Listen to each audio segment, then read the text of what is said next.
السلام علیکم ورحمۃ اللہ وبرکاتہ۔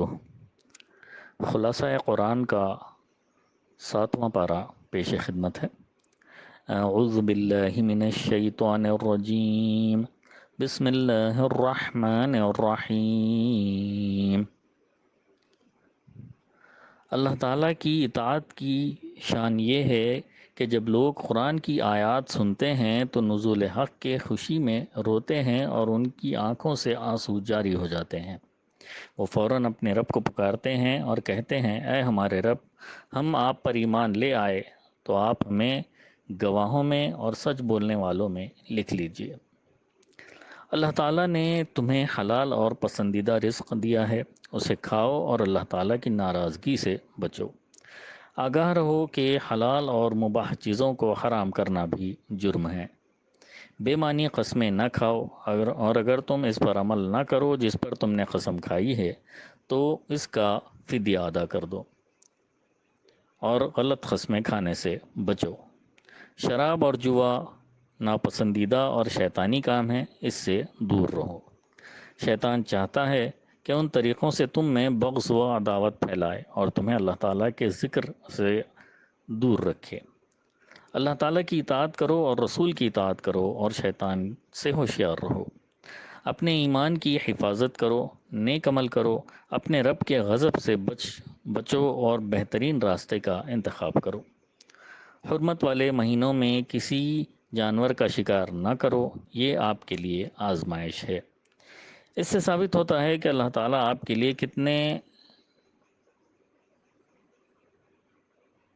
اللہ تعالیٰ کے لیے کتنے فرما بردار ہیں۔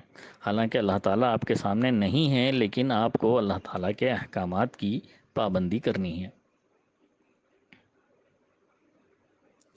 حلال اور پاکیزہ کے لیے کوشش کرو جس کا اللہ تعالیٰ نے حکم دیا ہے، اور ناپاک چیزوں سے بچو جس سے اللہ تعالیٰ نے منع کیا ہے۔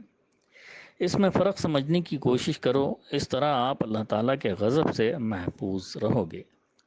جن باتوں کا اللہ تعالیٰ نے ذکر نہیں کیا ان کے بارے میں مت پوچھو۔ جن باتوں کا اللہ تعالیٰ نے حکم دیا ہے ان کو سنو، اور یہی تمہارے لیے بہتر ہے۔ اللہ تعالیٰ نے جانوروں کو دوسرے کے لیے وقف کرنے کی اجازت نہیں دی ہے۔ ہمیشہ یاد رکھو کہ یہ اللہ تعالیٰ پر جھوٹ منسوب کرنا ہے۔ دین صرف وہ ہے جس کا ذکر اللہ تعالیٰ کی کتاب میں ہے۔ دین وہ نہیں ہے جو تمہیں تمہارے اسلاف سے ملا ہے۔ اور اپنے ایمان کی حفاظت کرو، دوسروں کا کفر آپ کو اپنے دین سے بھٹکنے نہ دے۔ اپنی وصیت کے بارے میں محتاط رہو۔ اگر آپ کسی وصیت میں گواہ ہیں تو اپنی گواہی کو فروخت نہ کرو، اور گواہی کو نہ چھپاؤ، چاہے اس سے آپ کے رشتہ دار کا فائدہ ہی کیوں کم ہوتا ہو۔ اللہ تعالیٰ کے غضب سے بچو اور اللہ تعالیٰ کی اطاعت کرو۔ عیسیٰ علیہ السلام نے لوگوں کو توحید یعنی اللہ تعالیٰ کی وحدانیت کی طرف بلایا، لیکن لوگوں نے انہیں عیسیٰ علیہ السلام کو ہی اپنا معبود بنا لیا، اور یہ اللہ تعالیٰ کے نزدیک بت پرستی ہے۔ تم اس فساد سے اللہ تعالیٰ کی پناہ مانگو۔ ہمیشہ یاد رکھو کہ آپ اللہ تعالیٰ کی نگرانی میں ہیں۔ اگر آپ نیکی کا راستہ اختیار کریں گے تو آپ بڑی کامیابی میں ہوں گے۔ آسمانوں اور زمین کو اللہ تعالیٰ نے پیدا کیا ہے، اور اندھیرے اور روشنی کو بھی اسی نے بنایا ہے، تو اللہ تعالیٰ کا شریک ٹھہرانے کی گنجائش کہاں ہے؟ اللہ تعالیٰ نے تمہیں مٹی سے پیدا کیا ہے اور تمہاری موت کا وقت مقرر کر رکھا ہے، پھر شک کی گنجائش کہاں رہ جاتی ہے؟ آسمان و زمین اللہ رب العزت کے حکم سے چل رہے ہیں۔ تمہارا رب تمہاری ہر کمائی سے واقف ہے۔ تم اللہ تعالیٰ سے اتنے بے خوف کیسے ہو سکتے ہو؟ اللہ تعالیٰ کی نشانیاں ہر طرف بکھری پڑی ہیں۔ تاریخ نے ان قوموں کا بہترین انجام دیکھا جو تم سے زیادہ طاقتور تھیں، پھر بھی حق کو جھٹلانے کے لیے ان کو سزا ملی۔ قرآن کی آیات کا مذاق اڑانا عقل مندی نہیں۔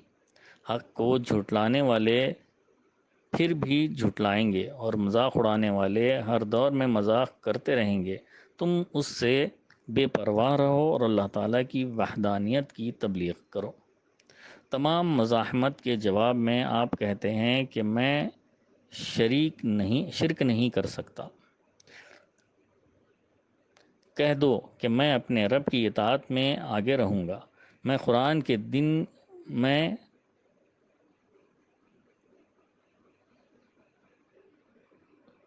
عذاب کے دن سے ڈرتا ہوں، یعنی کہ قیامت کے دن سے ڈرتا ہوں جس دن عذاب ہوگا، اور مجھے اس کی مدد سے سب کو ڈرانے کا حکم دیا گیا ہے، یعنی قرآن کی مدد سے سب کو ڈرانا ہے۔ دیکھو، اللہ تعالیٰ کی طرف سے جو دین آیا ہے اس کا انکار کرنا بہت بڑا ظلم ہے۔ جن لوگوں نے اللہ تعالیٰ کے برابر پیدا کیا اور اللہ تعالیٰ کی آیات کا انکار کرنے والے جس وقت وہ اللہ تعالیٰ کے سامنے قیامت کے دن صف آرا ہوں گے، ان کا کیا حال ہوگا؟ یعنی جن لوگوں نے اللہ تعالیٰ کے برابر دوسروں کو سمجھا اور اللہ تعالیٰ کی آیات کا انکار کیا، تو جس وقت وہ اللہ تعالیٰ کے سامنے قیامت کے دن کھڑے ہوں گے تب ان کا کیا حال ہوگا؟ جب وہ جہنم کی آگ کے پاس کھڑے ہوں گے تو ان کا کیا حال ہوگا؟ وہ اپنے لیے غمگین ہوں گے۔ ایسے تمام لوگوں کو دنیاوی زندگی میں خود کو درست کرنے کا موقع ملا تھا، بعد میں چیخ و پکار سے کوئی فائدہ نہیں ہوگا۔ جو بھی کرنا ہے وہ اسی دنیاوی زندگی میں کر گزرنا ہے۔ لوگ آپ کی نیکی کی دعوت کو جھٹلائیں گے، غمگین نہ ہوں اور صبر سے کام لیتے رہو۔ اپنی پکار کے نتیجے کے لیے جلد بازی نہ کرو، فوری جواب کی خواہش میں اعتدال کے راستے سے نہ ہٹ جاؤ۔ لوگوں کو حکمت کے ساتھ اسلام کی طرف اس طرح دعوت دو کہ وہ سوچنے کے پابند ہو جائیں۔ انہیں نیکیوں کے ثواب کے بارے میں بتاؤ اور برے کاموں کے عذاب سے آگاہ کراؤ۔ انہیں بتا دو کہ انہیں صرف اللہ پر ایمان لانا ہے اور اپنی زندگی اللہ تعالیٰ ہی کی اطاعت میں گزارنی ہے۔ اگر سنیں اور اس پر عمل کریں تو ہر خوف اور ہر غم سے محفوظ رہیں گے۔ جو لوگ اللہ تعالیٰ پر ایمان رکھتے ہیں ان کا استقبال ہے، پناہ خلوص کے ساتھ کرتے ہیں، یعنی ان کا استقبال خلوص کے ساتھ کرنا ہے۔ دوسروں پر ایمان لا کر انہیں اپنے سے جدا نہ کرو، وہ اللہ تعالیٰ کے فرما بردار ہیں، اللہ تعالیٰ انہیں بلند درجات میں شمار کرتا ہے۔ ایمان والوں کو امن کا پیغام دو، اگر انہوں نے نہ چاہتے ہوئے بھی کوئی گناہ کیا تو انہیں تسلی دو اور انہیں توبہ کرنے اور اپنی غلطیوں کو درست کرنے کی تلقین کرو۔ اللہ تعالیٰ کی رحمت ان کی منتظر ہے۔ اللہ تعالیٰ کی وحدانیت کے دعوے کی دعوت دینے کے لیے دلیل کے طور پر پوری کائنات میں پھیلی ہوئی واضح نشانیاں ہیں، ان سے استفادہ حاصل کرو اور اس میں غور و فکر کی ترغیب دو، اور ان لوگوں کو نظر انداز کرو جو بے وقوف اور غلط بحث کرتے ہیں۔ حق کے دشمن آپ کو دین سے ہٹانے کی کوشش کریں گے، لیکن آپ صاف صاف کہتے رہیے کہ ہم ایسی جاہلانہ حرکت نہیں کریں گے۔ نیک ہدایت صرف اللہ تعالیٰ ہی کی ہدایت ہے اور ہمیں اس سے نوازا گیا ہے۔ اب ہم اپنا توجہ صرف اللہ تعالیٰ رب کائنات کے سامنے کرتے ہیں، اپنا سر اسی کے سامنے جھکا دیں گے، نماز قائم کریں گے اور اللہ تعالیٰ کی ناراضگی سے بچنے کی کوشش کریں گے۔ ابراہیم علیہ السلام کے واقعے پر غور کرو کہ کس قدر معنی خیز انداز میں انہوں نے کائنات کی نشانیاں لوگوں کو اللہ تعالیٰ کی وحدانیت کی طرف بلانے کے لیے پیش کی۔ آپ کو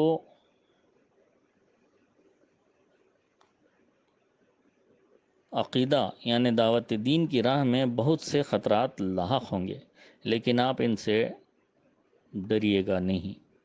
جو لوگ نہیں ڈرتے ان کے دل ایمان کے نور سے منور ہوتے ہیں۔ اس دنیا میں کفر اور کفر کے جھنڈے گاڑنے والوں سے نہ پریشان ہو۔ تمہارے سامنے انبیاء کی مثالیں ہیں۔ وہ راہ راست پر چلنے والے تھے، ان کی زندگی حسین زندگی تھی، وہ اعمال صالحہ کے نشان تھے، اور اللہ تعالیٰ نے انہیں تمام انسانوں پر فضیلت سے نوازا۔ آپ صرف انہی کا راستہ اختیار کریں۔ آپ کے پاس یہ بابرکت کتاب آ چکی، اس کی مدد سے لوگوں کو ہوشیار کرو۔ اس سے وہ لوگ مستفید ہوں گے جو آخرت کی فکر میں ہیں اور جو اپنی دعاؤں کی قبولیت کے لیے کوشاں ہیں۔ دوسروں کے معبودوں کو برا بھلا نہ کہو، تاکہ وہ بھی پھر حد سے نہ گزر جائیں اور اللہ تعالیٰ کے لیے بہتان تراشی کریں۔ دین کی دعوت دینا ایک عبادت ہے، اور آپ اس کا روحانی طور پر خیال رکھیں۔ اللہ تعالیٰ ہم سب کو قرآن مجید پر جیسا ایمان لانا چاہیے ویسا ایمان لانے والا بنائے۔ قرآن مجید کو پڑھنے والا، سمجھنے والا، عمل کرنے والا اور دوسروں تک پہنچانے والا بنائے۔ آمین ثم آمین، وآخر الدعوانا ان الحمد للہ رب العالمین۔ سبحانک اللہم وبحمدک، نشہد ان لا الہ الا انت، نستغفرک ونتوب الیک۔